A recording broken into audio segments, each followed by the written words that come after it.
আসসালামু আলাইকুম। আজকে আমরা এইচএসসি 2024 ফিজিক্স সেকেন্ড পেপারে একটা সৃজনশীল সলিউশন করব। এটা যশোর বোর্ডে আসা একটা ম্যাথ। দেখো কোয়েশ্চেনে কি বলছে। একটি সমতল অপবর্তন গ্রেটিংয়ের চির এবং দাগের প্রস্থ 1 × 10⁻⁶ এবং 1.5 × 10⁻⁶ মিটার। সো চিরের প্রস্থ হচ্ছে এটা, দাগের প্রস্থ হচ্ছে এটা।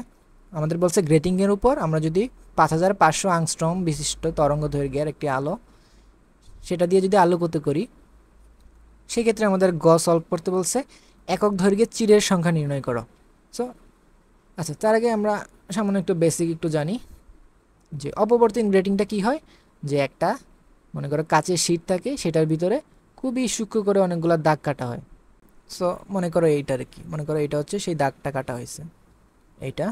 আবার মনে করো একটু গ্যাপ রাখার পর একটু দাগ কাটা হয়েছে, আবার মনে করো একটু দাগ রাখার পর আবার একটু দাগ কাটা হয়েছে। সো এই দাগগুলো যে কাটা হয়েছে সেটাকে বলা হয় দাগ, আর ভিতরে যে খালি জায়গাটা থাকে, যে এখানে যে এমটি স্পেসটা, সেটাকে বলা হয় চির। তাহলে এখানে যে জিনিসটা দিছে চির এবং দাগের প্রস্থ দেওয়া আছে, তো এই জায়গাটা ফাঁকা জায়গাটা কি বলছিলাম আমরা, চির। এটাকে ধরো এ দিয়ে রিপ্রেজেন্ট করি আমরা। আর যেই জায়গাটা আমরা একেবারে কেটে দিছি বা এই জায়গার কাজগুলা কি করছি আমরা, চিরি দিছি, সেটা হচ্ছে দাগ। তো সেটার প্রস্থকে বি দ্বারা আমরা রিপ্রেজেন্ট করি।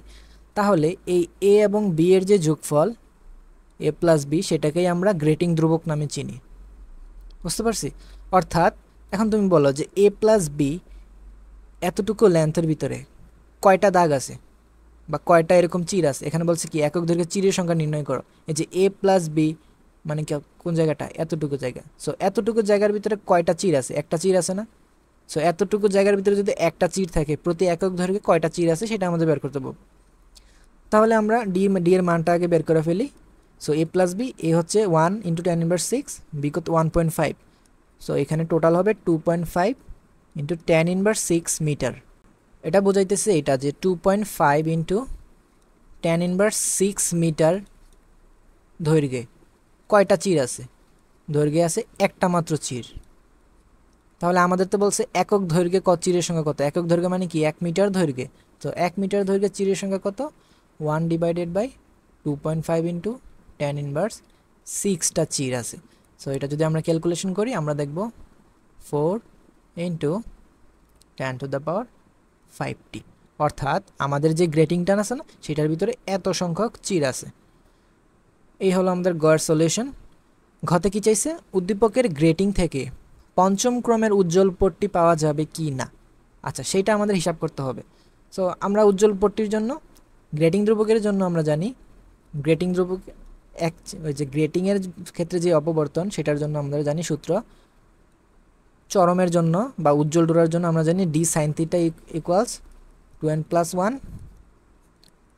λ/2 হইতে হয়। সো এখন যদি আমরা একটা কাজ করি, আমরা সাইন থিটা একটা বের করতে চাইতেছি।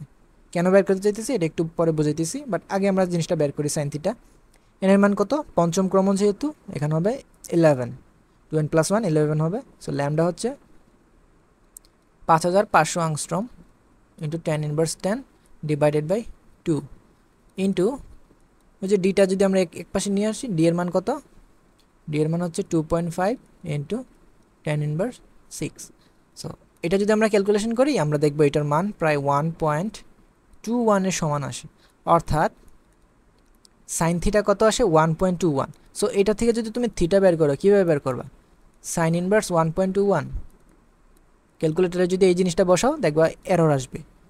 এটার মিনিং কি, এটার রিজন হচ্ছে সাইন থিটার মান সর্বোচ্চ মান কত, সর্বোচ্চ মান হচ্ছে 1, আর সর্বনিম্ন মান কত হয়, সর্বনিম্ন মান হচ্ছে 0 বা -1ও ধরতে পারি আমরা। তার মানে সাইন থিটার মান +1 এবং -1 এর মাঝামাঝি কোনো একটা থাকতে হবে। বাট এখানেও তো আমরা কত পাইলাম, সাইন থিটার মান 1.21। এটার রিজন কি, এটার রিজন হচ্ছে আমাদের যে গ্রেটিং, ঠিক আছে, যে এটা দ্বিচিরের মতোই তুমি একটু চিন্তা করো। মনে করো একটা কেন্দ্রীয় চরম যেটা থাকে, সে কেন্দ্রীয় চরমতে প্রথম যেই ক্রমটা, সেটা একটা নির্দিষ্ট হাইটে থাকে। দ্বিতীয় চরম সেটা আরেকটু উপরে, তৃতীয় চরম এটা আরেকটু উপরে। তার মানে এভাবে যতই আমরা যত ক্রমের চরমে পৌঁছাতে চাই বা যত ক্রমের কি যে অন্ধকারে পৌঁছাইতে চাই, সেটার সাথে সাথে কি আমাদের কোণটা বাড়তেছে না? অর্থাৎ এই যে কোণটা যে উৎপন্ন হইতেছে, যতই ক্রম যাইতেছি আমরা এই কোণটা কি বাড়তেছে। আচ্ছা, এই কোণটা বাড়তে বাড়তে কত যাইতে পারবে? এই কোণটা বাড়তে বাড়তে এমন কি হইতে পারে, ধরো মনে করো এই কোণটা এমন কিন্তু হওয়া সম্ভব যে ধরো একেবারেই মনে করো এখান থেকে লাইটটা যাইতেছে, এটা একেবারে খাড়া হয়ে গেছে, অর্থাৎ এই যে কোণটা সেটা প্রায় 90 ডিগ্রির কাছাকাছি হয়ে যাচ্ছে। এখন এটা যদি একেবারে সোজাসুজি হয়ে যায়, সেটা হয়ে যাবে কত, 90 ডিগ্রি। অর্থাৎ লাইট একেবারে 90 ডিগ্রিতে এই পর্দায় পৌঁছাইতেছে। কিন্তু লাইটটাকে এমন সম্ভব, মনে করো 91 ডিগ্রি হয়ে যে পর্দায় পৌঁছাবে, এটা কি কোনোভাবে সম্ভব? না, এটা কোনোভাবেই সম্ভব না। অর্থাৎ লাইটটা হাইয়েস্ট 90 ডিগ্রির যে ছোট পরিমাণ কোনো কোণে পর্দাতে পৌঁছাইতে হবে। তার মানে এখানে যেহেতু সাইন থিটার কোনো ভ্যালিড ভ্যালু আমরা পাইতেছি না, তার মানে পঞ্চম ডোরাটা উৎপন্ন হওয়ার কোনো সম্ভাবনাই কি নাই। তো এখানে অ্যান্সার কি হবে, উজ্জ্বল, এখানে যে পঞ্চম উজ্জ্বল ডোরা পাওয়া যাবে না। আশা করি বুঝতে পারছো। আল্লাহ হাফেজ।